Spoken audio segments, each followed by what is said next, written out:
हकीकत बयां करे। मैंने पूरी व्यवस्था को समझा।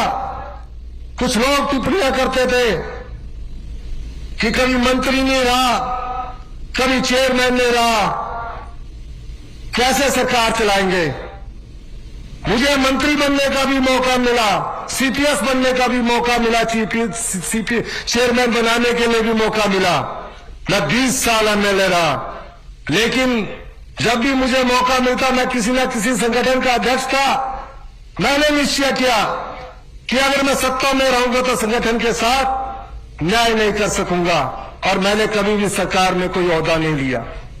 और इस महान कांग्रेस पार्टी ने, माननीय श्री राहुल गांधी जी ने, श्रीमती प्रियंका गांधी जी ने, श्री सोनिया गांधी जी ने, खड़गे जी ने और माननीय श्री राजीव शुक्ला जी ने मुझे 11 दिसंबर 2022 को मुख्यमंत्री बनने का मौका दिया।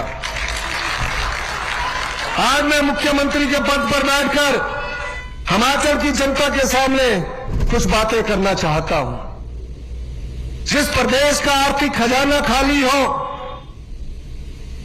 जहां कर्ज की लिमिट को सीमित कर दिया जाए, हमने उस चीज की कभी परवाह नहीं की। कैबिनेट का विस्तार होता है, कैबिनेट के विस्तार में जो हमने 1,36,000 सरकारी कर्मचारियों को कहा था कि हम आपको ओल्ड पेंशन स्कीम देंगे, हमने किसी प्रभाव को न करते हुए, केंद्र के दबाव के भी प्रभाव को न करते हुए, हमने 1,36,000 कर्मचारियों को ओल्ड पेंशन स्कीम दी। उसके बाद हम धीरे धीरे आगे बढ़ते गए। इतिहास की सबसे बड़ी आपदा का सामना हिमाचल प्रदेश की जनता ने किया। भयंकर तबाही का ऐसा मंजर था कि हर जगह त्राहिमाम मचा हुआ था। 8 अगस्त को मैं कुल्लू पहुंचता हूं। कुल्लू पूरा डिस्ट्रिक्ट कर चुका था। मेरी साथी सुंदर ठाकुर और भुवनेश कौर जी से बात हुई। पिछले 2 दिन से बिजली नहीं है, पीने की पानी की योजनाएं सब ढह गई है। सभी मंत्रिमंडल के सदस्यों को कुल्लू बुलाया गया। हम सड़कों पर खड़े रहे और पहली बार 48 घंटे के भीतर बिजली, पानी और सड़क को टेम्परेरी तौर पर जोड़ा गया। 75,000 पर्यटक फंसे हुए थे। उन पर्यटकों को कैसे निकालना है, सड़कें नहीं है। दूरसंचार विभाग पूरी तरह से नष्ट हो चुका था। एम्बेसी से फोन आ रहे थे, पूरे दिल्ली से फोन आ रहे थे। हम दिन रात वहां काम करते रहे। 75,000 पर्यटकों को हमने सुरक्षित पहुंचाया, खाने पीने का पूरा इंतजाम किया। एक बड़ी घटना होने जा रही थी। चंद्रताल में एयरफोर्स के लोगों ने मना कर दिया, फर्स्ट सॉर्टी लेकर आए कि वहां ना तो लैंडिंग की फैसिलिटीज है। मैं फर्स्ट सॉर्टी के जो चंद्रताल में फंसे हुए पर्यटक थे उनकी अगुवाई में खड़ा हुआ था। जब एयरफोर्स के लोगों ने इनएबिलिटी शो की, मुझे बड़ा दुख हुआ। 295 पर्यटक देश विदेश के वहां चंद्रताल में फंसे हुए थे। मैं जगत सिंह नेगी जी और संजय अवस्थी जी का धन्यवाद करना चाहता हूं। ये मेरे साथ हेलीकॉप्टर में गए, कहा हम लाएंगे। एक सैटेलाइट फोन था, ये रात को 4 से 6 फुट बर्फ काटकर 295 पर्यटकों के पास पहुंचे। रात को 2 बजे सैटेलाइट फोन से मुझे फोन करते हैं। मैंने कहा रात को चलिए, उन्होंने कहा रात को चलना खतरे से खाली नहीं, सुबह चलेंगे। सुबह 4 बजे 295 पर्यटकों को लोसर पहुंचाया। एक भी व्यक्ति को आंच नहीं आने दी। एक दिन की दूरी हो जाती, देरी हो जाती तो कोई घटना घट जाती थी। यह सरकार की संवेदनशीलता थी, यह सरकार की संवेदनशीलता थी। जब मैं विभागों की मीटिंग लेता था, मैं सोचता था हिमाचल प्रदेश की जो संपदा है वो गांव के किसान तक नहीं पहुंच पा रही है, आम आदमी तक नहीं पहुंच पा रही है, महिलाओं के सम्मान तक नहीं पहुंच पा रही है। सभी विभागों की हमने बैठक ली। मैं शपथ लेने के बाद उस व्यवस्था को परिवर्तित किया, उस जगह गया जहां बालिका आश्रम था।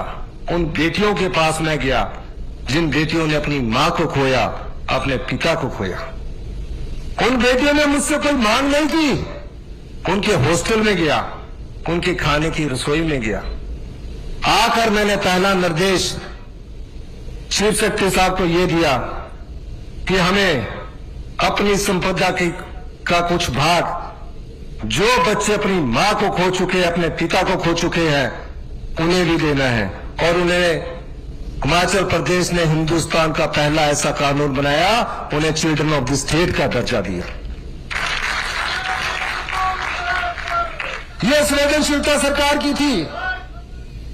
इसके बाद आपदा में 22,000 घर नष्ट हो गए, 23,000 घर नष्ट हो गए।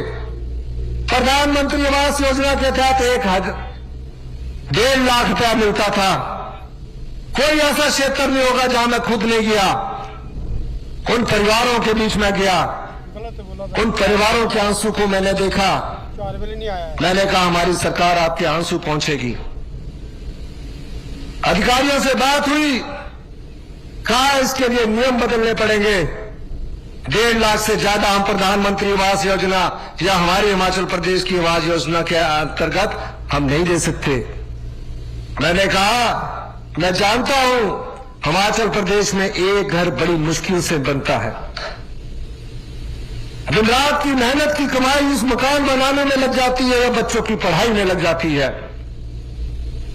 ऐसे परिवार मिले जो मेरे साथ लिपट कर रोने लगे कि हम शाम को इकट्ठे बैठकर खाना खा रहे थे, पता लगा कि पहाड़ गिर रहा है, हम दौड़कर अपनी जान बचाकर वापिस आए, हमारे पास पीने के पानी का गिलास तक नहीं बचा और स्कूल के बच्चों की किताबें तक नहीं बची। इन परिवारों को बचाने का जिम्मा भी हिमाचल प्रदेश की सरकार का था। हमने उस जिम्मेदारी के लिए अपना आपदा राहत पैकेज 4500 करोड़ का दिया। केंद्र सरकार से हम अनुरोध करते रहे, हमें आज तक कोई भी स्पेशल रिलीफ पैकेज नहीं मिला है। यही नहीं, आपदा के बाद राहत के लिए टीमें केंद्र सरकार की आई। केंद्र सरकार की टीमों ने आपदा के बाद राहत की बात कही, लेकिन आज तक भी वो आपदा की 1 साल बीत जाने के बाद भी जो पीडीएम में हमें मिलना चाहिए था वो अभी तक नहीं मिला। फिर भी हम उन चुनौतियों का सामना करते रहे और हम धीरे धीरे प्रदेश की अर्थव्यवस्था को पटड़ी पर ला रहे थे कि एक राजनीतिक चुनौती हमारे सामने आई।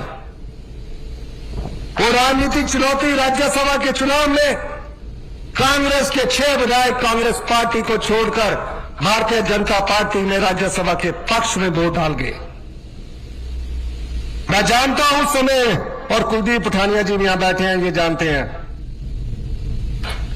जयराम ठाकुर जी विधानसभा में कहते हैं अब इस सरकार को भगवान में नहीं बचा सकता। सवेरे ही 7 बजे गवर्नर साहब के पास चले गए, दर्जी को कोट पैंट करने का ऑर्डर दे दिया। अब जब जो भगवान को चुनौती देता, उसी भगवान ने और प्रदेश के देवी देवताओं ने और प्रदेश की जनता ने हमारी सरकार को बचाया। चुनाव हुए, हमने 6 टिकटें, कांग्रेस पार्टी की 6 टिकटों को हमने बांटा। एक ऐसी महिला को टिकट दिया जिसके अकाउंट में सिर्फ 23,000 रुपया था। और मैं कहना चाहता हूं, लोकसभा में 14% वोट का इंक्रीज हुआ और 6 सीटों में कांग्रेस पार्टी जीत कर आई। जो 3 सीटें भी हारी है वो 1,000, 2,000 और 3,000 के वोट से हारी है। हिमाचल की जनता ने कांग्रेस की नीतियों पर विश्वास किया और दोबारा से हमें चुनाव जिताकर भेजा। इसीलिए मैंने कहा कि हम व्यवस्था परिवर्तन से आत्मनिर्भर हिमाचल की ओर बढ़ रहे हैं।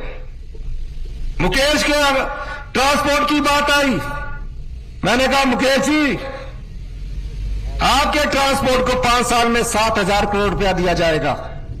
बसें कितनी है? 3,000। मैंने कहा ये लोगों की संपदा है, हमें इसको ठीक करना है। आप इलेक्ट्रिकल बसेस में जाइए। और हमने इलेक्ट्रिकल और ग्रीन हाइड्रोजन के लिए 2400 बसों का मैंने कहा आप ऑर्डर दीजिए, हम आपको पैसा देंगे। हम कोई आर्थिक कंगाली के दौर से नहीं गुजर रहे हैं, हम व्यवस्था को सुचारू करना चाहते हैं। और आपको मैं बताऊं, कभी किसी ने यह सोचा था कि ग्रामीण अर्थव्यवस्था मजबूत होगी? कभी कोई सोच सकता था जो पशुपालक है कि गाय के दूध में 15 रुपए की बढ़ोतरी की जाएगी, जो मिल्क फेडरेशन के द्वारा 30 रुपए द्वारा खरीदा जाता था वो आज 45 रुपए के द्वारा खरीदा जा रहा है। भैंस का दूध 55 रुपए के द्वारा खरीदा जा रहा है। मैं रामपुर गया,